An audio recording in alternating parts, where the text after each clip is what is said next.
mbokk yeeg xaritu téléspectateur u ITV asalaamaaleykum dalati leen ak jàmm ci seen bloc d'information la totale di émission bi nga xamante ni ITV ni ma koy waxee saa su ne moo leen di koy dégtal ngir ñu ñëw waxtaanee lu jëm ci wàllum actualité présidentielle bi appal nañ ko ci bésub ñaar fukki fan ak juróom ci weeru février ci atum 2024 kan moo war a nekk candidat ci bés boobu jamono ji xamaguñu ko conseil constitutionnel ci boobu moo koy leeral waaye jamono ji jàpp leen ni ku ci nekk ngi jug di fësal candidature am ngir bokk ci yooyee jongante ngir waxtaan ci enjeu yi tey jii ñu dalal si suñu plateau bloc d'information la totale ki nga xamante ni mooy Cheikh Tidiane Sow coach la en communication nekkit politiste nekkit spécialiste en relations internationales asalaamaaleykum Cheikh Tidiane. maaleykum salaam Abdourahmane. ñu ngi lay nuyu di la ziyaar di la bàyyi nga nuyoonteeg téléspectateurs yi.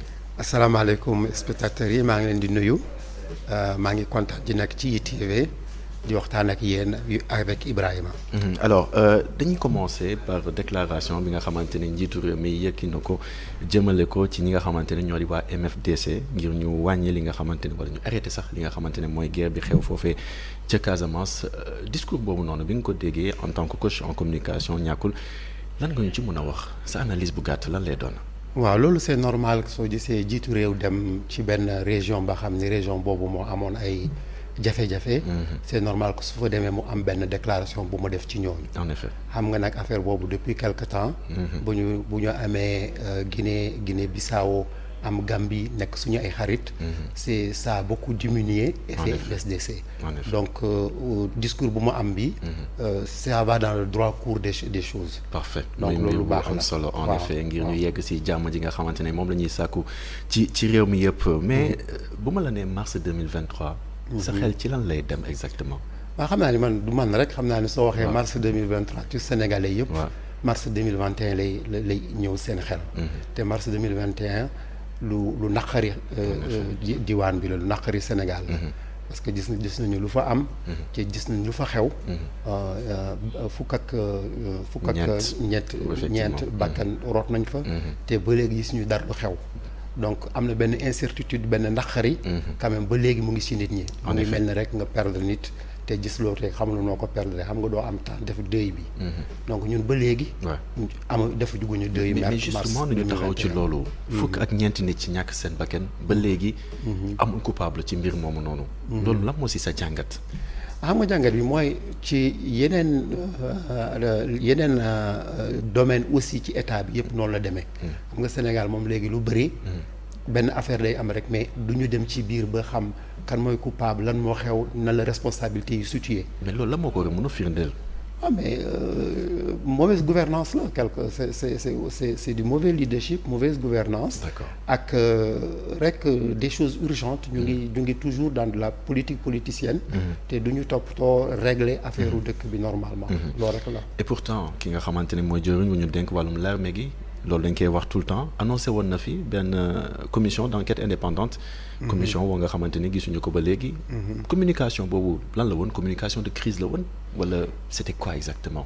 waaw xam nga ça c'est très français aussi communication bu jógee ci ay disons théorie française de nu ñuy gérer affaire. D'accord. su amee benn problème rek généralement dañu ko créer benn commission parlementaire. D'accord. loolu ñuy wax ay commission pour enterrer le problème. D'accord.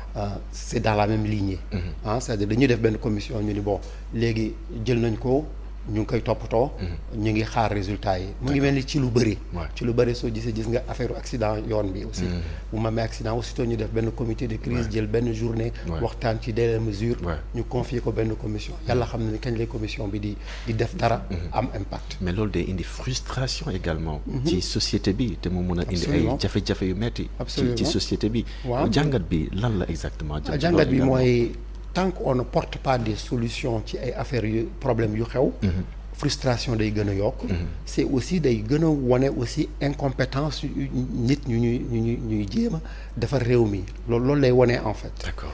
parce que amuñu ay nit yoo xam ni seen responsabilité mooy defar affaire yi. D'accord. soo deful les gens qu'il faut à la place qu'il faut. les problèmes ne sont pas résolus. kon au Sénégal on n'a pas mis les personnes qu'il faut à la place qu'il faut. Absolument. mu sukkandikoo ci li ngay wax. waaw loolu moom ñëpp koy gis. parce que problème yu bëri amuñu benn début de solution ci problème yi loolu moom dëgg la. comme lan par exemple ci lan nga ma mën a wax par exemple ne on n'a pas mis cette personne là mënul gérer en tout cas li nga xamante ne mooy jafe-jafe yi nga xamante ne Sénégal yi ñu ngi koy dund jamono ji ci ban secteur par exemple. Moi je pourrais presque dire secteur yëpp prenons par exemple le secteur de l'emploi. xam nga loolu mooy défi Sénégal. Les jeunes ont-ils des emplois? Non, ils n'ont pas des emplois. Pourquoi ils n'ont pas des emplois? Parce que ñu fa toog pour wutal leen ay emploi defuñu ko. ñan ñoo leen war a wutal emploi justement. mais est-ce que état war na mun a taxaw di wutal ñi nga xamante ne ñooy jeunes yi emploi. non état warul wutal emploi. mais état moo war a def en place des circonstances pour jeunes yi am emploi. Ça veut dire qu'il faut avoir une politique industrielle. pour ñu def ay industrie. Ça veut dire qu'il faut avoir pour la pêche, ça veut dire pour l'agriculture, tout le secteur primaire dañ ko war a équiper d'une certaine façon pour que des possibilités d'emploi am. En effet. Mais décision bu ñu mënti dem jël soo gisee décision bu ñu jël c'est quelque chose qui est contraire à créer des emplois. D'accord. Soo gisee par exemple ñu dem signer ji un accord avec la communauté européenne pour faire de la pêche au large du Sénégal. Ouais. Mais ça c'est empêcher les Sénégalais de pouvoir rentrer dans la pêche. Ah oui. su ñu jëlee di importer des choses ba ñu am crise céréalière bi. C'est qu'on ne cultive pas ce qu'on mange. mais bu ñu taxawee ba tey ci wàllum emploi. et pourtant am na wàllum xëyu ndaw ñi programme xëyu ndaw yi nga xamante ne tegoon nañ ko fi ngir taxaw ñi nga xamante ne ñooy jeunes yi. jëm ci wàllum emploi boobu. c'est pas la solution. Non, loolu je vais dire que c'est des points rek pour résorber une petite crise, pour empêcher de parler. Mais une politique d'emploi c'est pas ça. Quand on dit vraiment une politique, c'est quelque chose de très long. Soo jëlee par exemple tous les grands travaux qu'on fait. Ça c'est des travaux qui sont normalement très capacitaires ñu mën a am ay nit yuy liggéey ci biir. Lu tax amuñu ko. Parce que en fait marché yi duñ ko confier ay Sénégalais. Parce que marché yi ñeneen ñoo koy def. Parce que chinois yi suñu ñëwee dañuy indi seen nit. Parce que Turquie suñu ñëwee dañuy indi seen nit. Alors bu ma suivre en tout cas li nga xamante ne moom ngay expliquer bu ma déggee bu baax li ngay wax en tout cas état li muy gën a teg mooy ay mesures conjoncturelles. Pas seulement conjoncturelles, mais plutôt même structurelles pour pouvoir faire des emplois de longue durée. C'est-à-dire que li muy gën a teg actuellement. C'est le constat aujourd'hui. Aujourd'hui c'est ça. Aujourd'hui daal c'est saupoudrer un peu. Am na problème crise fii ma dem régler ko rapidement. Am na problème sur les accidents de la route ma jël benn commission defar ko ñu ne dootuñu def lii dootuñu def la dootuñu def la. Gis nga sax d'ailleurs après ñuy revenir ci loolu pour montrer que c'est pas si bien réfléchi que ça. D'accord. Parce que les logiques ne sont pas profondes. D'accord. loolu tax. D'accord léegi bu ñu dellu si waatee un peu ci li xewoon ci weeru mars ci atum 2021. mu nekkoon ay violence yu metti yu nga xamante ne amoon na fi ni nga rappelé nga ko sànq. fukk ak ñeenti nit. yoo nga xamante ne ñàkk nañ seen bakkan. mën nañu wax ne page boobu dañ ko tourner finalement. page boobu tourné wuñ ko parce que pour ñu tourner page loolu laa doon wax il faut d'abord ñu def deuil bi. il faut que ñu comprendre lan moo indi loolu. il faut que ñu tirer leçon yi pour loolu. il faut que ñu am ay jàngat ci loolu pour que prochainement bu am. parce que loolu mën na amaat en fait. loolu moo tax ma ni jàllagul en fait. D'accord. y a cette menace mu ngi peser si ñun ba léegi. D'accord muy feeñ ci lan par exemple. mais mu ngi feeñ ci gis nga léegi kenn xamul kan moo nekk candidat. kenn xamul. Affaire procès yi ni muy demee. Donc dëkk bi quand même ñëpp ñu ngi posé wu ay questions. kan mooy nekk candidat 2024 kenn xamoo ko. ku ñuy bàyyi ku ñu dul bàyyi. conseil constitutionnel est-ce que dana nanguli du nanguli donc dëkk bi dafa bëri interrogation. En effet. Interrogation ci benn ba xam ni benn at rek moo des pour présidentielle. loolu quand même day na waar. et puis ci réseaux sociaux yi également ñu gis yenn attitudes yi nga xamante ne en tout cas yenn jeunes yi ñu ngi koy am saagante bi xastante bi loolu tamit mun nañ ne li xewoon ci meeru mars mooy wéyandi ba léegi. waaw ba léegi c'est-à-dire que soo demee ba nit ñi nekk frustré. xam ne nit ñi amatuñu lu ñu soog amatul lu ñu mën a def. lu leen des mooy vitupérer ci loo nekk loo gis. donc loolu mooy indi frustration bi. te aussi am na benn sentiment que su ma nekkee sama ginnaaw écran kenn xamuma mën naa wax lu ma neex. D'accord. loolu aussi amul benn éducation ci jeunes yi pour xam vraiment responsabilité ci numérique bi. aussi am na en effet mu nekk kon suñu gan di Cheikh Tidiane Sow nekk ko nga xamante ne coach en communication la nekk it politiste nekk spécialiste des relations internationales spécialiste en relations internationales plutôt. ci kanam tuuti ñu dellu si waat si plateau bloc d'information la totale wéyal waxtaan weeg moom. gannaaw xibaaru 18h45 yi à tout à l'heure.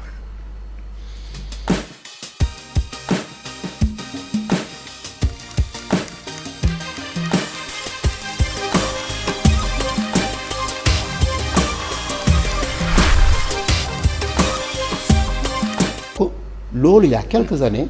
Macron mënu ko woon wax. donc il y a quand même un discours qui a changé de la France vis-à-vis de son précaré loolu moom am na bon mais loolu. warul daal changer suñu point de vue sur troisième mandat. En effet, troisième mandat justement là moi c'est ce point de vue. Moi je pense qu'il n'a aucune raison de faire un troisième mandat. Aucune raison. loolu baaxul. C'est une faute de le faire. Exactement. bon d'abord parce que bu mu ñëwee il a tout fait pour que waxtaan bu ñu doon am boobu mu bañati am, c'est-à-dire qu'on ne soit plus en train de parler des deuxième mandats, des troisième mandats. Il a voulu régler la question. Effectivement. Et il a bien fait. Ça c'est la première chose que j'ai à dire. Référendum 2016 bi. Référendum te référendum bi sax c'était sur la durée du mandat. C'était pas sur le nombre de mandats. D'accord. Le nombre de mandats il est réglé depuis la constitution de 2001. loolu moo tax sax ñu am ay problème ak Wade. Effectivement. Donc loolu c'est réglé. yow nga ñëw nga def référendum nga ne léegi je change le truc de 7 ans def ko 5 ans. parce que man 5 ans laa bëggoon def cour constitutionnelle mayu ma def ko donc léegi dama koy changer léegi dorénavant le mandat c'est de 5 ans nga yokk ci nga ni. léegi pour mieux consolider lu nekkoon 2001 nul ne peut faire plus de 2 mandats consécutifs. mais ça c'est du français. Ouais. C'est même pas du droit, c'est rien d'autre, c'est du français. mais ñi nga xamante ni ñoo fare ak ñi nga xamante ki nga xamante mooy njiitu réew mi Macky Sall lu ñu wax ñoom it nee nañ li nga xamante ne mooy durée mandat bi 5 ans la et nul ne peut faire plus de 2 mandats consécutifs, c'est-à-dire alinéa 1 bi ak alinéa 2 bi la ñu lié léegi bu ñu lié ñaari yooyu noonu. ñooñu est-ce que juridiquement. njiitu réew mi Macky Sall amul, c'est une question, doit présenter waat ngir am ñetteeli mandat. Bon man ñooñu je pense d'abord que enfin moi je dis que c'est une sorte d'hypocrisie intellectuelle. Ouais. Soit ñu dem jàngaat cours de logique parce que c'est 2 propositions indépendantes. amul benn lien. waxuñu nul ne peut faire plus de 2 mandats consécutifs de 5 ans. waxuñu ko dañuy wax ni nul ne peut faire plus de 2 mandats consécutifs point. su ñu bëggee lié loolu ak 5 ans. yokk ci 5 ans ñoom ñoo ko defal seen bopp. D'accord. te loolu amul. D'accord. donc y a pas une suite logique. D'accord. et puis moom président bi ci boppam moo tax waxoo donc moo ko waxal boppam. ce que je te disais tout à l'heure su ñu nekkee culture de la honte xam nga moom moo wax. Ouais. donc du ñu séparer lu mu wax ak moom. donc dañ leen di boole.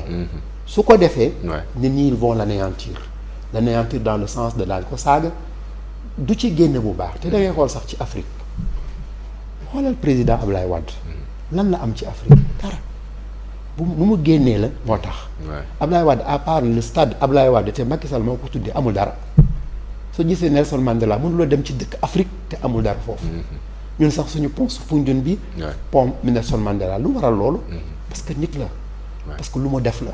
ci jëfam la. D'accord. donc jëfin c'est important. Effectivement alors leneen li ma bëgg a laajte mooy sànq wax nga ko candidature li nga xamante ne mooy coalition de la majorité coalition Benno Bokk Yaakaar ba nii xamuñu ko est-ce que c'est pas risqué à 1 an ou à moins d'1 an de la présidentielle 25 février 2024 xamaguñu ki nga xamante ne moo naree représenté coalition Benno Bokk Yaakaar ngir mu nekk ca élection présidentielle yi est-ce que c'est pas risqué. c'est très risqué moi je pense que loolu yëpp c'est lié au fait que le président Macky Sall veut se représenter. Ah oui. je pense que c'est ce qu'il veut alors il y a une différence est-ce que dafa am entre ay actes yu mu posé jëm ci mbir moomu. tous les actes qu'il pose. Ah oui. les gens yu muy soo waxee ne que mënu ko def mu dàq la. Effectivement ouais. soo waxee ne daf koy def du loo def dara. su la waxee j'ai des dossiers sous le coude loolu yëpp c'est des signes. le fait qu'ils disent ni oui ni non après avoir dit pendant quand même des années que moom c'est 2 mandats il en a fini il l'a écrit dans ses livres enfin bref. il a dit urbi orbi wax na ko fu nekk. léegi su waxul dara mooy dañ koy jox njort que daf ko bëgg. kon yow actuellement loolu nga gis njiitu réew Macky Sall dafa bëgg a présenté wu moo tax coalition Benno Bokk Yaakaar amul li nga xamante ni mooy candidat am ba léegi xamaguñu ko et c'est risqué loolu nga et wax. c'est risqué parce que su toogee ba novembre gis ni que novembre mënu ko def mu ni waaw damay jël ba kenn sama nu mu tudd encore. kenn sama coalition nekk fa. c'est trop tard kooku du gagner. kooku du mën a gagner parce que c'est trop tard. mais aussi si dès le départ moom jëloo ne que du nekk candidat il allait le dire très tôt placer kenn supporter ko kooku mën a am chance. kon actuellement chance je pense que les carottes sont cuites. d'accord et ñi nga xamante ni ñoo bokk ci coalition Benno Bokk Yaakaar daanaka dégguñu leen yaa ngi wax sànq ngeen ne ñoom amuñu doole torop mais dégguñu leen torop. moi je pense que foofu wàllum candidature yi déggoon nañ ci kenn muy Abdoulaye Wilane. waxoon na mais finalement dafa dellu ci lu mu waxoon. le lendemain. mbir moomu noonu ban jàngat nga ci def ñoom dégguñu leen ñu wax ci. foofu je pense que il faut que am ay nit yu am courage xam nga courage politique dafa am soo amul courage aussi donc tu payes ça c'est-à-dire que lu ñuy payer mooy suñu waxul dara suñu génnul c'est-à-dire que soo génnul ci ambiguïté doo gagner. moi je pense qu'il faut que ñu nekk foofu génn ñu ni ñun d'accord ñu ci lii. D'accord. génn seen bopp xam nga Mimi Touré mënoon na jaar foofu côté boobu mais nit ñëpp dañu jël ni que dañ ko dàq loolu moo tax muy d'accordul mais par exemple su toogoon tuuti après mu ni man d'accord ma ou bien dès le début waxoon na man d'accord ma troisième mandat. elle allait avoir plus de points. ci affaire bi. mais ni mu génnee nii. ni ma génnee nii xaw na jaxasoo tuuti. dañoo ne parce que dafa amul lu ma bëgg loolu moo tax suñ ko demee woon président de l'Assemblée nationale est-ce que dina génn. donc am na sikk sàkk boobu bu nekk foofu. kon tekkaaral bi nga xamante ne seetlu nañ ko ci ñi bokk ci coalition Benno Bokk Yaakaar tekkaaral boobu jigu leen baaxul ci ñoom. dañu war a génn. waaw dañu war a génn. wax ne que ñun d'accord ñu. te loolu suñ ko defee. ce sera un autre point. alors am na sax benn point de presse boo nga xamante ne amaloon nañ ko ba Moustapha Niasse sax génnoon ci moom it di xamle ni képp ki nga xamante ne en tout cas boole nañ ko ne moom mooy nekk seen candidat en 2024 ñoom nañu ànd ak moom. moom yëkkati woon na yooyu les kaddu mais ba léegi jàpp nga ni silence bi daal ça va pas. non parce que soo gisee. silence des autres notamment. le silence des autres ne marche pas. ne sied pas du leen yóbbu fenn. soo gisee par exemple AFP tey à part Niasse ñu bëree bëgg nañu Alioune Sarr nekk seen candidat. mais Alioune Sarr lu tax mu génn ci gouvernement bi parce que d'accordul aussi ak Niasse. loolu la tax c'est-à-dire que les chefs de parti ont quand même un pouvoir ci coalition bi. D'accord. C'est-à-dire que Niasse su bëggul kii nekk ministre du ko nekk. su bëggul yow nga jël nga am force day wax ne que bëggu ko dañu am ay bagarre interne ci seen biir ñoom seen bopp. mais justement loolu est-ce que waruñu ko changer ñu bañ a di koo nga xamante ne moo nekk ci boppu parti bi à chaque fois moom mooy choisir ñi nga xamante ne ñoo war a nekk soit député soit li nga xamante ne mooy ministre ak mbir yu ni mel dans le cadre d'une coalition par exemple est-ce que loolu waruñu ko soppi également. pour soppi ko il faut deux choses. Ouais. il faut que kuy désigner kii nangu ci loolu. man créé naa benn parti. mais je suis un leader d'un certain niveau je crée des leaders ci sama parti. ma créé man sama bopp leader. Ouais. il faut aussi que ñu nekk ñi ci parti bi. ba ñu joxe seen bopp ci nit ki. parce que c'est aussi ça parce que il lui donne le pouvoir. il offre le pouvoir au type. loolu moo tax mënul loolu cassation bu mënul am loolu. ñii dañuy nekk fii di tàgg di nekk di dans les louanges. et l'autre se croit tout permis il devient le chef suprême il devient le roi. en effet il y a pas de contre-pouvoir à l'intérieur. te loolu tamit c'est un danger bu ma déggee li ngay wax. alors Idrissa Seck. candidat à la présidentielle de 2024 est-ce que loolu bu amoon dina la surprendre. ça ne me surprendrait pas. pourquoi. parce que Idrissa daf ko tàmm. nit day def lu muy tàmm c'est-à-dire que il me surprendrait pas que situation bi mu ni moom man affaire bi neexuma bëgguma mu def troisième candidat ci tànk boobu sax la commencé di dox que donc man damay génne nekk candidat mën na ko def mën na sax nekk deal ak ñeneen ñi mën na def oui tout est possible en politique tout est possible. d'accord et pourtant am na ñu waxoon ne que diggante Macky Sall ak Idrissa Seck daanaka lu ñaaw xajatu ci. loolu wax rek la ku pensé woon sax ñoom ñaar mënoon ñu nekkaat ensemble. Macky amul ku mu gën a ragal que. donc politique Sénégal doy na waar. mais c'est un peu partout c'est pas seulement Sénégal politique moo mel noonu. c'est très circonstanciel politique a mel noonu. d'accord les accords d'aujourd'hui bon évidemment ailleurs c'est un peu plus difficile parce qu'il y a de l'idéologie dans les partis doo gis kenn nekk extrême droite nekk ak extrême gauche. loolu mënul am transhumance yooyu. mais ñun amuñu loolu. ñun c'est juste la personne et la possibilité de gagner amuñu pouvoir boobu. et justement ci coalition Yewwi Askan Wi gis nañ ci ay candidature mais balaa ñu ñëw ci candidature gis nañ ni Ousmane Sonko ba léegi en tout cas ak procès yi nga xamante ni ñoo nekk ci kanamam xamaguñu ndax day nekk candidat Karim Wade ak ki nga xamante ne mooy Khalifa Sall ñoom ñu ngi xaar seeni amnistie élection présidentielle u 2024 ak enjeu yi nan nga gisee suñu démocratie jamono ji jëm ci loolu rawatina. suñu démocratie daal moi je pense que dañu reculer de 50 ans. 50 ans jaaxal na ma dañu reculer. Il y a eu un gros recul. On est à 1 an des élections. kenn xamul kan mooy nekk candidat. enfin xam nañu ñu wax ne dañu bëgg nekk candidat. kenn xamul ni est-ce que daañu nekk candidat ou pas même au niveau de la majorité. c'est-à-dire que même Benno kenn xamul kan mooy candidat.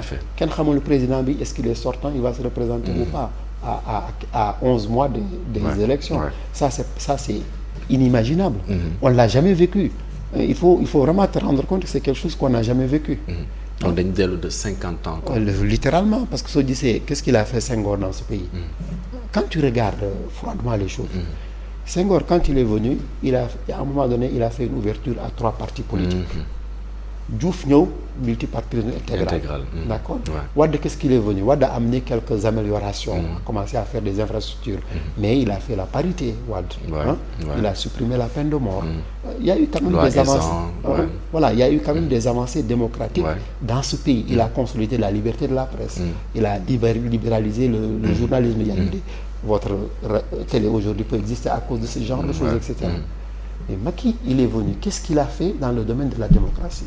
Mais je vous pose la question justement. Non, mais je pose la question pour mieux dire qu'il n'a rien fait. D'accord. C'est ce que je dis en fait. Quand tu regardes, on emprisonne les journalistes. Quand tu regardes, loolu moo gën a am. Donc candidature yi ça va dans ce sens candidature yi nga xamante ne wóoragul ba tey ci wàllu woowu la jëm c'est-à-dire démocratie bi nga jàpp ne en tout cas dafa dellu de 50 ans. Non, loolu c'est un recul démocratique. On a un recul démocratique malheureusement dans le pays. Mais bu ñu fàttalikoo li nga xamante ne taxoon na ñu jàppoon ki nga xamante ne mooy Karim Wade loolu daanaka demande sociale la woon Karim Wade ak li nga xamante ne moo di enrichissement illicite yi ki nga xamante ne mooy Khalifa Sall tamit on s'en souvient ak li nga xamante ne mooy caisse d'avance bi Ousmane Sonko bon am na ay affaire ak soxna soosu ñuy wax Adji Sarr waaye itam jàkkaarloom ak li nga xamante ne moo di Mame Mbaye Niang ku ci nekk est-ce que amul li nga xamante ne war nañ ko reprocher xëy na je le dis comme ça ci wàllum justice waral kon seen candidature xaw a taxu suuf également. xam nga soo nekkee waxuma defuñu. waxuma war leen ko woon def nga jël le premier cas ba nga cité Karim Wade. nga ne c'était une demande sociale. On avait demandé à ce que tout le monde rende compte. D'accord? On a créé une liste. Il y avait 25 personnes. En effet. ci liste bi kan la ci kan lañ ciy jël kenn muy Karim Wade. Ça c'est pas être juste. Hein? C'est ça le truc. soo gisee léegi président bi moom ci boppam mu ni la. am na ay dossiers ba xam ne su mu leen bàyyi il a sûrement raison su mu leen bàyyi dëkk bi day tàkk mais je mets mon coup dessus mais soo xoolee loolu c'est juste pour les personnes qui l'embêtent. Mimi Touré bu ma génnee on a sorti un dossier sur elle. Sinon on n'allait jamais le sortir sûrement. Mais en tout cas la coïncidence est là. dafa génn ñu génne benn dossier. En effet. Donc loolu yëpp am na. Donc ce qui fait que soo nekkee juste. da ngay nekk juste sur toute la ligne. En effet. Mais doo tibb rek ay nit nga ne lii la loolu c'est pas être juste. balaa ñoo tëj rek rapidement nan nga gisee candidature yu bëri yi jëm ci coalition Yewwi Askan Wi parce que on en voit vraiment de partout mu ko mënee wax noonu Déthié Fall Ousmane Sonko waaye itam Khalifa Sall 3 candidatures en tout cas yu nekk sama bopp jamono ji ci coalition Yewwi Askan Wi lan moo si sa xalaat est-ce que stratégie boobu doon na stratégie bu baax. Oui, moi je pense pour une élection présidentielle ça ne pose pas de problème. Parce qu'une élection présidentielle c'est à 2 tours en plus. C'est plus il y a de candidats moins mu am kenn ku mën a am au premier tour. Parce que voix yi dañu séparer. Mais xam nga dans une élection présidentielle au premier tour on choisit. Au deuxième tour, pardon, on élimine. En effet. Donc, plus on a de choix, mieux c'est pour nous les électeurs, parce qu'on a à choisir. Deuxièmement, mais il y aura plus de chances d'aller au second tour. Cheikh Tidiane Sow, maa ngi lay jaajëfal bu baax. Merci. Merci, ça a été vraiment un plaisir d'avoir partagé ce plateau, avec Cheikh Tidiane Sow, coach en communication politique, nekk spécialiste en relations internationales. Bon, on va revenir sur, bien sûr, on va revenir pour la 3e partie de votre bloc d'information, la totale. Ma bàyyi leen ngeen suivre seen journal 19h45 gannaaw gi ñu dellu si waat si plateau bloc d'information, la totale wéyal waxtaan wi à tout à l'heure.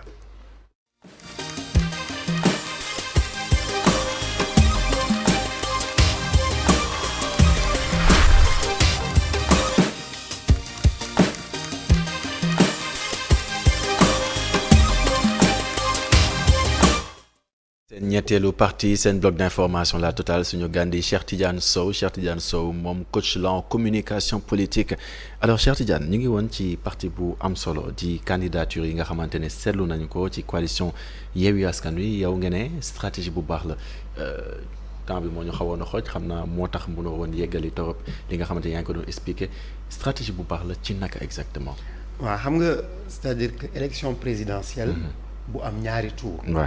Généralement le premier tour. nit ñi dañuy choisir. Le deuxième tour ngay éliminer. loolu mooy firnde. Élection présidentielle à 2 tours. D'accord. Donc au premier tour comme les gens choisissent. Par exemple yow mën nga am sa candidat ba xam ne kenn xamu ko. Premier tour daa voter pour moom. D'accord. Donc c'est-à-dire que day am dispersion ci vote bi. Ouais. Donc ce qui fait ku mënoon am par exemple 50% nekk au premier tour gagné au premier tour day wàññeeku parce que il y a plus de personnes sur qui voter. Donc loolu quelque part day avantager en fait les partis de l'opposition. D'accord. C'est-à-dire que généralement le parti au pouvoir ba xam ne day gën a am voix du mën a am moom am voix yooyu. ndax voix yi day dispersé wu. Voilà voix yi day dispersé wu. Ce qui fait que dañ koy yóbbu deuxième tour. suñ ko yóbbee deuxième tour nag foofu lay opposition bi def coalition pour gagner. D'accord. Macky loolu moo la ko gagné en 2012. Parce que soo xoolee un quart des Sénégalais rek ñoo voté pour moom. En fait même soo xoolee encore bu baax. sur 17 millions de Sénégalais. Il y a eu 4 millions de Sénégalais qui devaient voter. Sur les 4 millions, il y a un quart. Donc il y a 1 million de Sénégalais qui ont voté pour lui. En fait, c'est qui il y avait 8 millions plutôt de votants. Mais finalement, si liste électorale, ah oui, moi je suis au niveau des législatives, effectivement. Non, je parle des élections présidentielles. Présidentielles, effectivement. Le fait qu'il ait gagné, il avait eu 26, et quelques %. En effet. Mais 26 et quelques, donc c'est à peu près... Il y a eu une évolution, en tout cas aujourd'hui, en effet, par rapport à 4 millions il y avait 6 millions d'inscrits, 4 millions qui ont effectivement voté, il avait 1 million. 1 million sur 17 millions. Et il est devenu président. Ils sont minoritaires, les politiciens. C'est ça. Non, c'est pour dire que démocratie, non l'ignorer. Effectivement. Donc plus il y a des gens qui sont candidats, parce que chacun va aller chercher quelque chose. Moi, je dis souvent que c'est la technique des les chiens sauvages. D'accord. Nous nous attaquer, dañuy daw après les troupeaux, par exemple dañuy daw après les antilopes. Ku nekk day chasser pour boppam. Ku njëkk daaneel rek. ñëpp ñëw égorger. ñëpp ñëw lekk.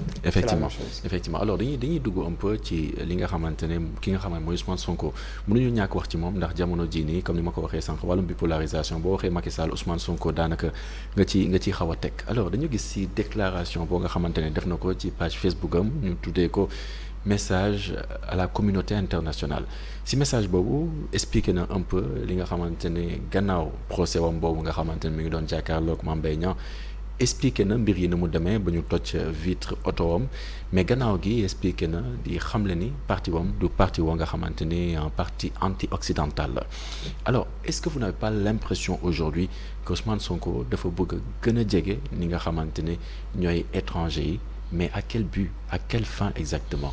Non mais Ousmane Sonko il veut avoir le pouvoir. soo bëggee avoir le pouvoir il faut avoir des amis.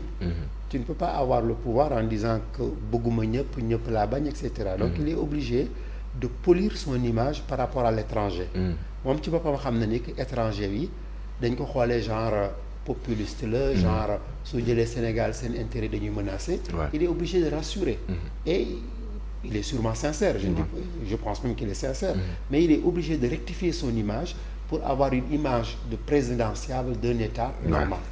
C'est le sens de ce discours, de cette note. D'accord. Kon instant bi nii lu muy gën a jege gën a def mooy fexe ba rafetal image am jëm ci ni nga xamante ne ñooy étrangers occidentaux yi notamment parce que jàpp nañ ni nu muy doxalee ak étrangers yi nekkul noonu maanaam c'est pas la bonne démarche à avoir. waaw du moom rek sax d'ailleurs moo koy def ñeneen ñi aussi par exemple waa France gis nga France 24 ñoo koy ñaan généralement pour avoir des conversations avec lui.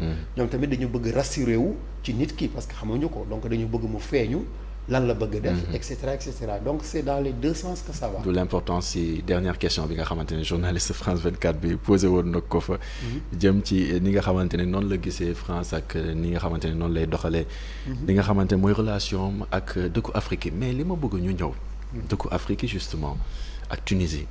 mi nga xamante ne seen président Kais Saied yëkkati woon na ay kaddu mun nañ ko méngale ay kaddu boo diggante jëm ci ñi nga xamante ne ñoo nekkee Afrique subsaharienne alors bu mu yëkkatee kaddu yooyu am ay dëkk yu si mel ni Guinée yu rapatrié seeni ay concitoyens waaye tamit Côte d'Ivoire ñoom ñu woo seen ñi nga xamante ne ñoo di seeni ay compatriotes ñu ñëw ci ambassade bi ñu ber leen fa mais Sénégal ba léegi dégguñu dara jëm ci mbir moomu noonu à part benn bataaxal bu ñu becci mbir moomu ban jàng nga ci am en tant que expert yow en relations internationales.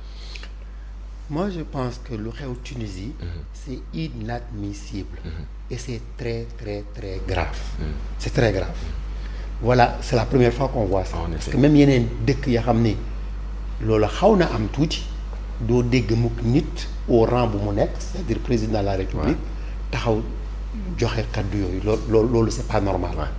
te moi je pense que ñun on n'a pas eu la réponse appropriée. c'est-à-dire que suñu président. moo waroon wax parce que foofu lu toll moom moo waroon wax lu xew li warul am. te d'abord moom mu ngi génn juste il y a une semaine de présidence UA. c'est-à-dire sax ba léegi en fait moom moo koy poursuivre pratiquement ba mois de mai. donc je pense qu'il aurait dû y avoir une réponse même collective de tous les présidents à la hauteur de l'attaque. À la hauteur de l'attaque, parce que l'attaque elle est en dessous de la ceinture, elle est incroyable, elle est violente, elle est super violente et il n'y a pas de raison. Les gens ils partent en Tunisie. Qu'est-ce qu'il y a en Tunisie? Les Africains n'ont pas besoin de la Tunisie. dañuy dem Tunisie parce que tout simplement Libye c'est devenu fu ñu doon jaar amatul. loolu moo tax ñu jaar foofu. te ñoom jaar ñu foofu pour taxaw foofu. dafa jaar pour romb. donc avoir ces propos là. les propos de grand remplacement. yu xam ne dañ koy dégg sax ba xam ne kenn ñemewu ko wax réellement en France ak yooyu ou bien dans les pays européens yu am théorie yooyu moom daf ko waxee nii te dara fekk ko ci. bon dans un premier temps des mesures conservatoires di am ay nu ñu tudd une ligne téléphonique pour nit ñi woote là ça c'est les premières mesures. Ça c'est des mesures de cellule de crise. Mais il faut aller au-delà. Il faut aller au-delà, il faut que ñu jël des actions. Il faut ramener notre ambassadeur, le ramener au Sénégal pour consultation. Il faut convoquer leur ambassadeur ici à moi je ne comprends pas. Je ne comprends pas que lu mel ni xew nit ñi ñu ngi fële di def ay folklore ak Sédhiou. mais lu ñu mënul comprendre également mooy tekkaaralu nguuru Sénégal ba tey ci mbir moomu noonu yow ban jàngat nga ci am. je comprends pas le silence bi nga xamante mais silence bi loolu laa la wax c'est-à-dire que silence bi c'est inexplicable. Moi je pense que même pas ministre des affaires étrangères moom je pense que mu ngi woon ay dans des certaines circonstances mu ni nekkul woon fii mu ni on a pris des mesures de cellule mais je pense qu'il faut aller au-delà loolu moo tax ma ni que silence présidentiel bi comprendre ma ko te je pense que non seulement moom moo waroon wax mais dafa waroon def en sorte que ñeneen pays yëpp wax. Là ils ont eu des attitudes différentes. Guinée ils ont rapatrié les machins. La Côte d'Ivoire a fait pareil, nous on n'a pas fait pareil. On laisse là-bas des gens. Et ça c'est pas normal. Et c'est la mission première d'un État. C'est de protéger ses citoyens fu ñu nekk. benn français su dara su xewee ci moom ci àdduna ñëppay wax. kenn du toog. Union africaine. justement taxawaayam lan la war a doon ci mbir mii nii nga xamante ne xew na. Union africaine d'abord Tunisie dafa bokk ci Union africaine. donc dañu leen waroon convoquer. laaj leen des comptes. quitte même à l'exclure temporairement le temps qu'on règle cette crise. Il faut prendre des mesures. On n'est pas seulement dans le temps de oui ça s'est passé on prend suñu étudiants yi ñu leen di togg leen fii dugal leen ci ambassade. Non il faut prendre des mesures. Les mesures c'est des mesures très fortes qu'il faut prendre c'est-à-dire que partout dañuy wax ne que dañu xeeb nit ku ñuul mais là il est allé trop loin. Surtout ci biir Afrique. Surtout ci biir Afrique mais même il a fait notre président a fait des comment dire encore il a été sur des tribunes en disant partout et à juste titre que nit ñi dañu xeeb Afrique dañu war a déconstruire l'image négative que nit ñi am ci Afrique il a raison mais ça commence ici. Ça commence à ce président tunisien qui est là qui excuse-moi du terme mais vraiment qui se moque de la population noire africaine et ça c'est pas normal. On ne doit pas accepter cela. Alors donc ay mesures war nañ ci am jëm ci mbir moomu noonu war a commencer ci Union africaine waaye itam ci ki nga xamante ne mooy ngir suñu sénégalais yi suñu mbokki sénégalais yi doomu sénégalais yi on peut le dire njiitu réew mi Macky Sall moom it war na yëkkati kàddu jëm ci mbir moomu noonu. Absolument il doit le faire. Effectivement alors Cheikh Tidiane ma lay jaajëfal bu baax lan ngay tàggatoo parce que yegg nañ ci cëppaandaw ak émission bi. Merci beaucoup affaire bi xaw na gàtt sax ci man gaaw na donc ça veut dire que waxtaan bi neex na. Effectivement maa ngi lay jërëjëfal bu baax je te remercie beaucoup de l'invitation et j'ai eu plaisir vraiment à discuter avec vous. Un plaisir tout à fait partagé di ko jaajëfal bu baax moom Cheikh Tidiane Sow nekk ko nga xamante ne xam-xamam daa màcc lool ci wàllum politique nekk sax coach en communication politique waaye itam nekk ko nga xamante ni xam-xamam màcc na lool ci wàllum demalante gi di koy wax it wàllum relation internationale di ko jaajëfal bu baax di jaajëfal ñi nga xamante ni tamit ñoo faroon ci technique bi di leen jaajëfal yéen it mbokku téléspectateurs yi di leen jox dig daje ayu bés gi di ñëw ngir beneen bloc d'information la totale di waxtaanee ba tey ci wàllum actualité ñu nar fi am yeneen i gan incha allah di leen ñaanal itam un excellent week-end jaa ngeen jëf.